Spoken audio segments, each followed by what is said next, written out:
स्वागत है आप सभी का त्रिपाठी सोशियोलॉजी चैनल में। जैसा कि मैंने आप लोग को बोला था कि मैं मतलब पांचों कोर्स जो हमारा है उनके नोट्स मैं आप लोग को देती रहूँगी। तो ये हमारे जो हमारा फर्स्ट कोर्स था the foundation of sociological thought, उसमें मैंने जीएस घुरिये का वीडियो आप लोग को दिया था और अभी मैं एससी दुबे पे वीडियो बनाई हूँ। तो इसको देखते हैं। इस वीडियो के अंदर हम लोग ये पढ़ेंगे कि श्यामचरण दुबे जी जो है इन्होंने किस किस विषयों पर अध्ययन किया था।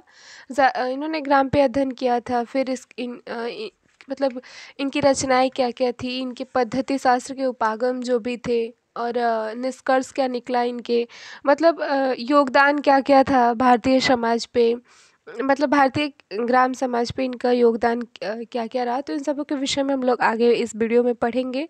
तो सबसे पहले हम इनके जीवन से स्टार्ट करते हैं, कहाँ के जन्म हुआ है, क्या क्या इन्होंने किया था, उसके बाद से फिर आगे हम लोग देखेंगे। तो जैसा कि क्वेश्चन हम लोग का आने वाला है, वो सारे क्वेश्चन हम लोग के ऑब्जेक्टिव रहने वाले हैं। तो मैंने बहुत शॉर्ट में इनका ये सारी चीज़ें लिखा है, लेकिन मैं डिफ़ाइन ज़रूर करूँगी इस चीज़ को। सो बढ़ते हैं आगे। फिर हम देखते हैं कि एससी दुबे जो है, इनका पूरा नाम श्यामचरण दुबे है। सबसे पहले हम ये जानेंगे कि इनकी जो जीवन अवधि है वो 1922 से स्टार्ट है और 1996 पे ख़त्म हो गई है। तो भारत के सुप्रसिद्ध मानवशास्त्री और समाजशास्त्रियों में इनकी गिनती की जाती है। संरचनात्मक प्रकार्यात्मक उपागम के आधार पर इन्होंने गांव के अध्ययन पर काफ़ी प्रतिष्ठा प्राप्त की थी। इनका यह मानना था, ऐसे दुबे का मानना था कि यह विश्वास करना कठिन है कि एक गांव सारे ग्रामीण भारत के परिवेश को स्पष्ट कर सकता है। इन्होंने कहा था कि भारत के किसी एक गांव का अध्ययन करके हम ये कहें कि भारत के जितने भी गांव हैं वो सारे इसी प्रकार से हैं, तो यह कठिन है। इन्होंने समीर पेट नामक गांव का अध्ययन किया था, जिसमें उन्होंने मतलब उस गांव की सामाजिक, सांस्कृतिक, सांस्कारिक संरचना तथा परिवार के स्तर पर स्थित उनके जीवन का अध्ययन इन्होंने किया था। श्यामचरण दुबे का जन्म मध्य प्रदेश के नरसिंहपुर में 25 जुलाई 1992 ईस्वी को हुआ था। 74 वर्ष की आयु में 4 फरवरी 1996 को इनका निधन हो गया था। नागपुर विश्वविद्यालय में उन्होंने राजनीतिक विज्ञान से स्नातकोत्तर की परीक्षा उत्तीर्ण की थी। मध्य प्रदेश की कमार जनजाति में बदलती खेती पर उन्होंने शोध कार्य प्रारंभ किया था। देश और विदेश में उन्होंने समाजशास्त्र और मानवशास्त्र का अध्ययन किया था। उसके बाद इन्होंने ईस्टर्न एंथ्रोपोलॉजिस्ट पत्रिका के संपादन में जो डी एन मजूमदार है उनकी सहायता की थी। उसके बाद इन्होंने रेमंड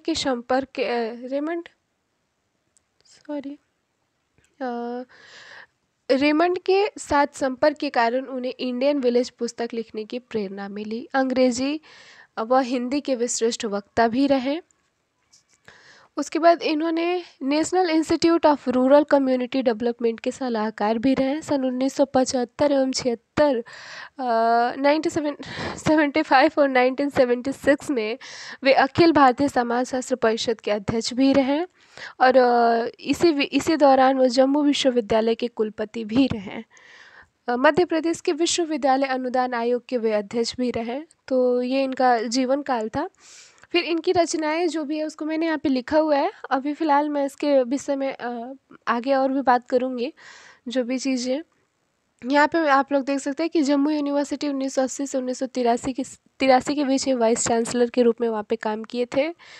उसके बाद से हम इनका सैद्धांतिक तथा पद्धति शास्त्र उपागम के विषय में हम यहाँ पे पढ़ेंगे। तो शॉर्ट में मैंने यहाँ पे लिख दिया है। एससी दुबे ने भारत के ग्रामीण परिवर्तन पर उन्होंने काफ़ी गंभीर कार्य किए थे। ठीक है, इनका मतलब भारत के ग्रामीण परिवर्तन पर अध्ययन ही था, कार्य किए थे। जो इन्होंने सैद्धांतिक परीक्षण तथा अनुभवात्मक तथ्यों के परीक्षण एवं उनके सत्यापन में उनकी विशेष रुचि थी। इन्होंने the study complex culture 1965, explanation and management of change 1971 और contemporary India and its modernisation 1974, ये सारी कृतियाँ इन्होंने गांव के अध्ययन पर ही किया था। दुबे प्रारंभ से ही अंतर विषयक भावना से काम करते रहे। ऐसे किए जाने वाले शोध कार्यों के वे संरक्षक रहे। उनके देखने का परिप्रेक्ष्य कुछ और था, इसीलिए उनका व्यक्तित्व बहुआयामी था। दुबे के व्यक्तित्व के संबंध में योगेश अटल का कहना है कि दुबे भौगोलिक अथवा अन्य आधारों पर सदैव गतिशील रहे। एक ही विषय पर काम कर विशेषताओं को प्राप्त करने के स्थान पर दुबे ने चुनौतियां ज़्यादा दी और ज्ञान की रचनाओं में अपूरे योगदान दिया। उसके बाद से हम देखते हैं कि 1965 में इन्होंने जटिल संस्कृति की रचनाओं को समझने के लिए विशद अध्ययन भी किया था। भारतीय यथार्थताओं की जटिलताओं को वे पूरी तरह से समझना चाहते थे। वे तथ्यों को समझने के लिए तथ्य परख समझ को विकसित करना चाहते थे। दुबे द्वारा रचित इंडियन विलेज 1955 में एक ग्रामीण सामाजिक संरचना में उन्होंने 1950 के बाद हुए परिवर्तन की चर्चा की थी। भारतीय गांव का यह अध्ययन दुबे ने अपनी ही शैली में प्रस्तुत किया था। ठीक, अपनी ही शैली में प्रस्तुत किया था। उसके बृहद स्तर का गहन विश्लेषण कर उनके द्वारा भारतीय ग्रामों का बहुत बड़ा परिचायक किया था, लेकिन उन्होंने किसी अवधारणात्मक आधार या भारतीय ग्रामों के अध्ययन के लिए कोई वैकल्पिक आधार प्रस्तुत नहीं किया था। दुबे की रुचि ग्रामीण अध्ययनों में तब और बढ़ी जब भारत सरकार की सामुदायिक विकास योजना लागू हुई। वे ग्रामीण संरचना के अध्ययनों से परिवर्तन की अध्ययनों की ओर मुड़े। इंडिया चेंजिंग विलेजेस 1958 इस दिशा में महत्वपूर्ण कड़ी थी। अब यहाँ पे हम इनकी रचनाएं को देखते हैं। तो इन्होंने हिंदी, इंग्लिश और भी बहुत सारी लैंग्वेज में अपनी रचनाएं दी थी, जिसमें से कुछ हिंदी की रचनाएं हैं जो निम्नोक्त हम लोग यहाँ पे देखेंगे। हिंदी की रचनाएं थी, जिसमें से ये पहला है हमारा इनके अभी हम रचनाएं पढ़ते, मतलब इनके जीवन काल में इन्होंने जितनी सारी रचनाएं दी थी उसमें से ये कुछ रचनाएं हैं जिसका अध्ययन इन्होंने बहुत बारीकता से किया था। मतलब इन 6 अध्ययनों को हम याद करेंगे। यही 6 अध्ययन इम्पॉर्टेंट है। इन्हीं 6 अध्ययनों पे इनके विषय में जो भी हम आगे पढ़ेंगे वो इसी 6 अध्ययनों के तहत पढ़ेंगे। और रचनाओं को मैं अभी आगे लिखी हूँ, दिखाऊंगी आप लोग को। तो सबसे पहले हम देखेंगे इनका सबसे पहला है रचनाएं, जो ये 6 रचनाएं हैं। इसमें पहला है आदिवासी समाज, दूसरा है ग्राम अध्ययन, तीसरा है सामुदायिक विकास कार्यक्रम, चौथा है आधुनिकीकरण और विकास, और पांचवा है राजनैतिक समाजशास्त्र, और छठा है भारतीय समाज। उसके बाद से आदिवासी समाज क्या था? दुबे ने कहा, दुबे के अनुसार इन्होंने मध्य प्रदेश के कमार जनजाति का अध्ययन किया था, जिसमें मतलब जो इन्होंने ये शोध कार्य किया था वो मध्य प्रदेश की कमार जनजाति के लिए किया था। और सन 1951 में जो इनकी कमार पुस्तक थी, सन 1951 में उन्होंने इसी पर आदिवासियों का विशद अध्ययन किया और आदिवासियों का समाज कैसा है, वो किस तरह से रहते, इन सबों के विषय में उन्होंने बताया था। दूसरा था ग्राम का अध्ययन। ठीक है, उनकी पुस्तक जो इंडियन विलेज 1955 थी, वो भारतीय समाज के अध्ययनों में एक महत्वपूर्ण योगदान देती है। इस पुस्तक में उन्होंने भारतीय समाज का अध्ययन जो है वो संरचनात्मक प्रकार्यात्मक परिप्रेक्ष्य में किया था, और उनकी इस पुस्तक में ग्रामीण जीवन का सार मौजूद है। इनका जो अध्ययन था वो अंतर्वैश्विक था।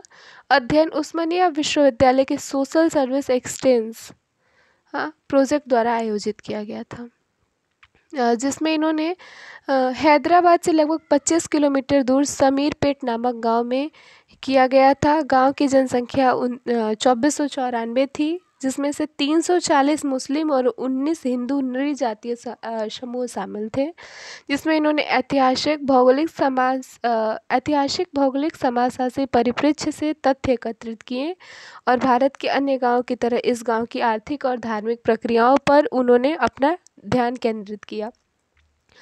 उसके बाद दुबे ने इस भारतीय ग्राम का अध्ययन सन 1956 में उसी प्रकार किया था जिस प्रकार रॉबर्ट रेडफील्ड ने 1930 में मैक्सिको के एक गांव का किया था।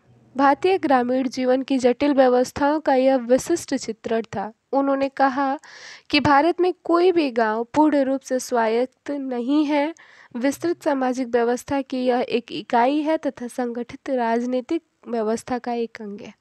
उन्होंने ग्राम को सामाजिक व्यवस्था की एक इकाई और संगठित राजनीतिक व्यवस्था का एक अंग माना है।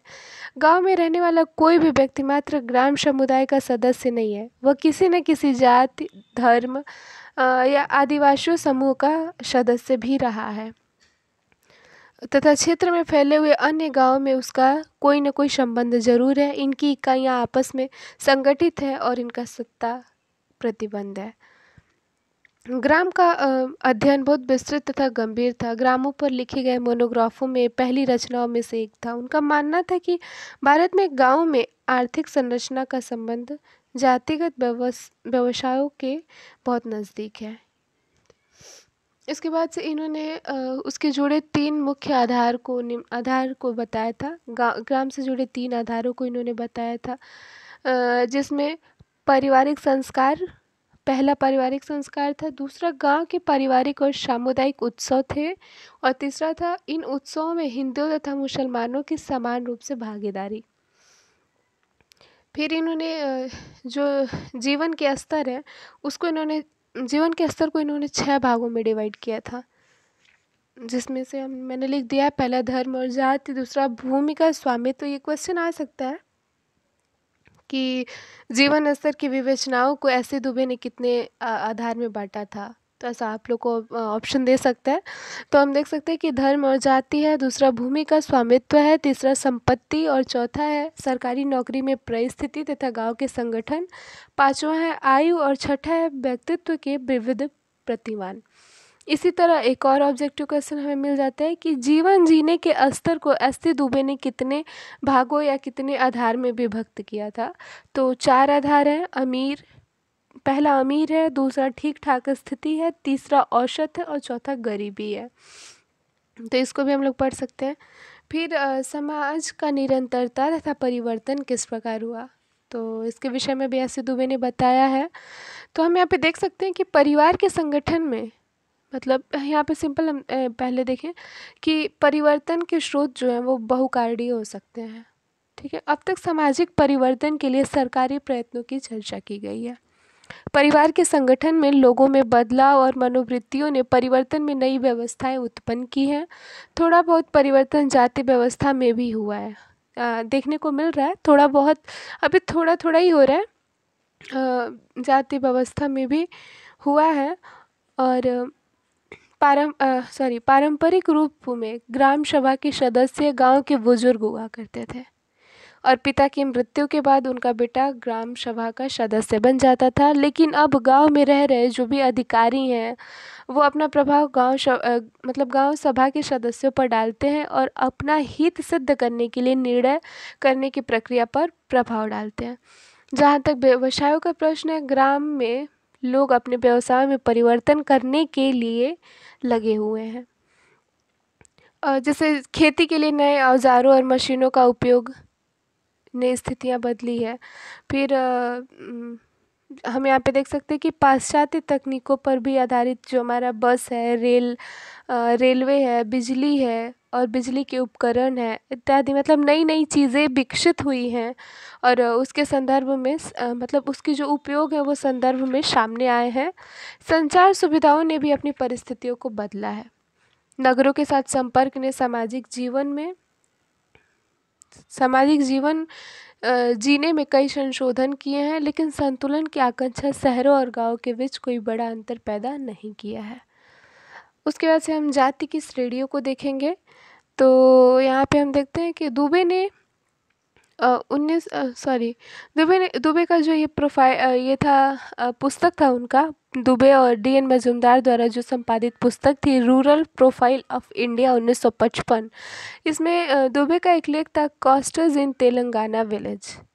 इस पर इन्होंने मतलब दुबे के अनुसार गांव में जाति श्रेणियां का मुख्य आधार शुद्धता तथा अशुद्धता होता है। हाँ, इन्होंने कहा कि ग्राम में मतलब गांव में जातियों का मतलब यही होता है, शुद्धता तथा अशुद्धता। समीर पीठ में भी जाति श्रेणियां परंपरा तथा मिथकीय विश्वासों पर आधारित है। दुबे ने स्थापित किया कि व्यवसाय, भोजन, जीवन जीने की तरीके, उसके संस्कार, अर्थव्यवस्था को देखकर ये पता लगाया जा सकता है कि वो कौन सी जाति का है, मतलब किस स्तर पे है। तो उन्होंने कहा कि जातियों को गांव में जातियों का जो मुख्य स्तर है वो उसकी शुद्धता और अशुद्धता से स्पष्ट हो जाता है। फिर इनका जो है प्रमुख जाति और ग्रामीण नेतृत्व। 1961 में central institute of study and research Mussoorie द्वारा आयोजित trends of change in village India seminar में उन्होंने एक शोध पत्र dominant class and village leadership प्रस्तुत किया था। इसमें इन्होंने हर गांव के कुछ प्रभुत्वशाली व्यक्ति जो राजनीतिक सामाजिक व्यवस्थाओं पर अपना नियंत्रण रखते हैं उनके विषय में इन्होंने चर्चा की थी। फिर इन्होंने ग्राम पंचायत, विधानसभा, लोकसभा के चुनाव में भी देखते हैं कि बहुत से व्यक्ति वो कूद पड़ते हैं पहले से, मतलब उन्हें नॉलेज तो बहुत होता है लेकिन वो सामने नहीं आते हैं। तो वो ये जो है वो इन मतलब ऐसे लोगों पर अध्ययन किए थे, ऐसे व्यक्तियों पर अध्ययन किए थे। फिर इन्होंने आधुनिकीकरण के विषय में बताया था कि आधुनिकीकरण क्या है। तो हम यहाँ पे देखते हैं कि आधुनिकीकरण जो है वो काफ़ी जटिल परिवेश है। अभी कितना आ गया है मॉडर्नाइजेशन हर जगह। तो देख रहे हैं कि भारत का मतलब हमारा जो समाज है वो बहुत जल्दी प्रगति कर रहा है। लोग नए फैशन को जल्दी अपना रहे हैं, खाने पीने के तरीके हर सब कुछ चेंज हो रहा है, लेकिन इंसान की जो थिंकिंग है अभी वो वहीं की वहीं है, उसमें बदलाव नहीं हो रहा है। तो ये जो मॉडर्नाइजेशन है इसके विषय में इन्होंने एस.सी. दुबे ने क्या कहा था उसके विषय में हम देखते हैं। तो इन्होंने कहा कि आधुनिकीकरण जो है वो काफ़ी जटिल परिवेश है। इसमें एक दूसरे के साथ जुड़े हुए कई प्रकार के परिवर्तन सम्मिलित होते हैं। दुबे ने इसमें समाजशास्त्री परिप्रेक्ष्य का भी वर्णन किया था। उन्होंने आधुनिकीकरण में आने वाली बाधाओं, असंतुलित परिवर्तन और कठोर सामाजिक मानकों की भी चर्चा की थी। उन्होंने पिछले 25 वर्षों से भारत में अपने को आधुनिक बनाने का प्रयास कर रहा है। उन्होंने कहा था कि पिछले 25 वर्षों से भारत जो है अपने को आधुनिक बनाने का प्रयास कर रहा है, जिसमें उसे कुछ सफलताएं भी मिली है और कुछ असफलताएं भी मिली हैं। फिर उन्होंने अपनी पुस्तक contemporary India and its modernisation में उन्होंने विविध पक्षों जैसे नौकरशाही, नेतृत्व, शिक्षा योजना और धर्मनिरपेक्षता की चर्चा की थी। इन लेखों की विशेषता थी कि इनमें भारत की सफलताओं और असफलताओं का आलोचनात्मक लेखा जोखा रहता था। सारा जो लेखन था वो रचनात्मक था और मतलब इनका जो लेखन था वो रचनात्मक था और जिस मतलब ये सिर्फ निदानात्मक और सलाहात्मक रूप से अध्ययन के लिए ये उस विषय को लिखे, मतलब उस विषय पर चर्चा करते थे। एस.सी. दुबे ने आधुनिक समाज में तार्किक तथा वैज्ञानिक रूप से भारत की आधुनिक संरचना को बनाने में सहायक के कुछ बिंदु भी दिए थे। 2-3-4 बिंदु इन्होंने दिए हैं। उसके बाद इन्होंने देखा कि गांव और नगरों में गरीबी की जो स्थिति है वह वर्तमान है। मॉडर्नाइजेशन आने के बाद भी गांव और नगरों में जो गरीबी थी वो वैसी ही थी, जबकि 40% जनसंख्या जो गरीब रेखा के नीचे रह रही थी। विशेषज्ञों के अभाव में नीति निर्माण प्रक्रिया प्रभावित हुई थी। फिर उसके बाद से आधुनिकीकरण के बाद इन्होंने विकास डेवलपमेंट पे कुछ बात कही। उसके विषय में तो मैंने लिखा तो नहीं है, लेकिन मैं बता देती हूँ आप लोग को कि विकास में इनका जो पुस्तक था मॉडर्नाइजेशन ऑफ डेवलपमेंट, ठीक है, आधुनिकीकरण और विकास, 1988 में ये पारित हुआ था। इसमें इन्होंने मतलब विशिष्टताओं और विकास की अवधारणाओं से संबंधित विषयों का चर्चा इन्होंने किया था इस विषय में, सॉरी इस किताब में, जिसको इन्होंने 5 श्रेणियों में विभक्त किया था।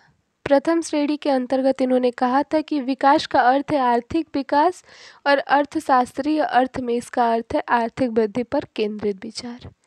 दूसरा इन्होंने कहा कि आर्थिक विकास और सामाजिक परिवर्तन का परिणामों पर अधिक जोर है। आर्थिक विकास से उत्पन्न तकनीकी विकास में संस्थागत शक्तियाँ बाधाएं डालती हैं। तीसरा इन्होंने कहा कि प्रतिक्रियात्मक तथा प्रत्युत्तर के रूप में हम विकास को देख सकते हैं।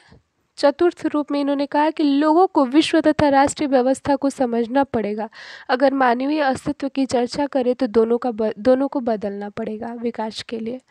फिर पाँचवें में इन्होंने कहा कि आर्थिक वृद्धि का वितरण जो है वो आधुनिकता के लाभ विकास की अभिव्यक्ति है। जैसे देश में बच्चों की एक बड़ी संख्या कुपोषण का शिकार है, तो हम इसे आधुनिकीकरण नहीं कह सकते। आज 1,40,00,000 व्यक्ति बेकार है। एक अनुमान के अनुसार 8,000 व्यक्ति रोज बेरोजगार होते हैं। कोई ऐसा प्रमाण नहीं है जिससे सिद्ध कर सके कि जनसंख्या विस्फोट नियंत्रण में है। तो दुबे के अनुसार 1973 में मंदी बढ़ रही थी और कीमतों पर नियंत्रण नहीं हो पा रहा था। तो ये सब इन्होंने विकास के 5 पहलुओं को बताया है। तो ये सब करने के बाद इनके जो निष्कर्ष थे वो ये हुए कि दुबे ने सामाजिक संरचनाओं का उल्लेख किया जिसमें आर्थिक सांस्कारिक तथा राजनीतिक आधार शामिल हैं, जिनमें गांव के चित्र बदले हैं। दीर्घ व्यवस्थाओं से व्यक्तिगत स्तर तक उन संरचनाओं तथ्यों का वर्णन किया है, और सामुदायिक विकास योजनाओं द्वारा ग्रामों के परिवर्तन के संदर्भों में उन्होंने मानवीय कारकों की चर्चा भी की है। फिर इनका पृष्ठभूमि जो था वो था कि राजनीतिक विज्ञान में इन्होंने अध्ययन तथा शिक्षण किया। नागपुर, हैदराबाद, लखनऊ, सागर, लंदन आदि में कार्य किया। और तीसरा है इनका ग्रामीण तथा आदिवासी समाज के अध्ययन करने का प्रयास किया। उद्देश्य इनका था ग्रामीण जीवन के धार्मिक, सामाजिक, आर्थिक परिस्थितियों का चित्रण करना। तो इनके जो भी चीज़ें मैंने लिखा था और जो भी चीज़ें मुझे पता था इनके विषय में मैंने बता दिया है। अब कुछ ऑब्जेक्टिव क्वेश्चन के जैसे मैंने यहाँ पे आप लोग को नोट्स दे रही हूँ, तो आप लोग इसे प्रिपेयर कर सकते हैं। थ्योरी पे तो ये आएगा नहीं लिखने को, इसके ऑब्जेक्टिव क्वेश्चन से ही आने वाले हैं। तो हम यहाँ पे देखते हैं। ऐसे दुबे का पूरा नाम श्यामचरण दुबे है। इनका जीवन काल 1922-1996 भी है। भारत के सुप्रसिद्ध मानव शास्त्री व समाजशास्त्री थे। ये सब बताया है मैंने आप लोगों को ऊपर, फिर भी देख लीजिए। तीसरा है संरचनात्मक प्रक्रियात्मक उपागम के आधार पर इन्होंने गांव का अध्ययन किया था। इनका जन्म मध्य प्रदेश के नरसिंहपुर में हुआ था। 25 जुलाई 1922 ईस्वी को जन्म हुई थी। 4 फरवरी 1996 ईस्वी को मृत्यु हुई थी। 74 वर्ष की अवस्था में इनकी मृत्यु हो गई थी। तो अगर आप लोग मतलब ये 74 वर्ष अगर याद रख रहे हैं और उनका जीवन काल 1922 से 1996, तो ये डेट से भी उतना कोई नहीं है, फिलहाल आप लोग देख सकते हैं। तो और उसके बाद से नागपुर विश्वविद्यालय में इन्होंने राजनीति विज्ञान से स्नातकोत्तर की परीक्षा उत्तीर्ण की थी। फिर इन्होंने मध्य प्रदेश की कमार जनजाति पर शोध किया था। देश और विदेश में इन्होंने समाजशास्त्र और मानव शास्त्र का अध्ययन किया था। फिर ईस्टर्न एंथ्रोपोलॉजिस्ट पत्रिका का संपादन भी इन्होंने किया था। फिर अंग्रेजी और हिंदी के वे श्रेष्ठ वक्ता भी थे। National institute of rural community development के सलाहकार भी थे। 1975 से 76 में जम्मू विश्वविद्यालय के कुलपति भी ये थे।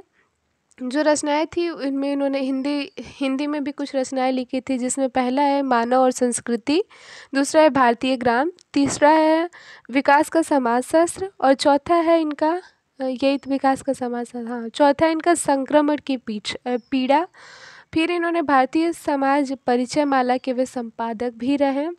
पत्रिकाओं में वो लगभग 1 दर्जन लेख भी लिखे थे। जो भारतीय समाज का परिचय माला था उसमें लगभग 1 दर्जन लेख भी एस.ए. दुबे ने लिखा था।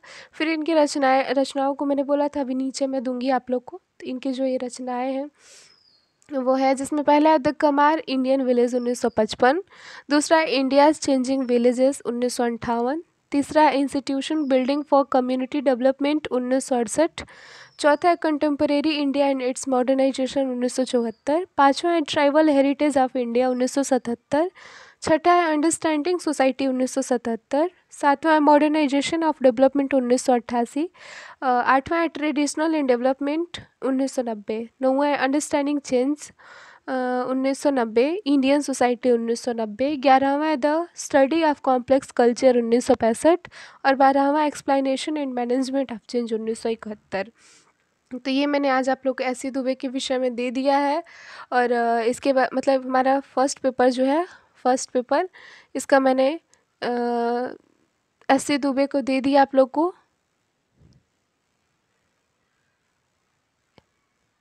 जीएस गुरिया को मैंने दिया ही था आप लोग को। अब हमारे बच रहे एम एन श्रीनिवास हैं, इनके विषय में मैं आप लोग को दे दूँगी।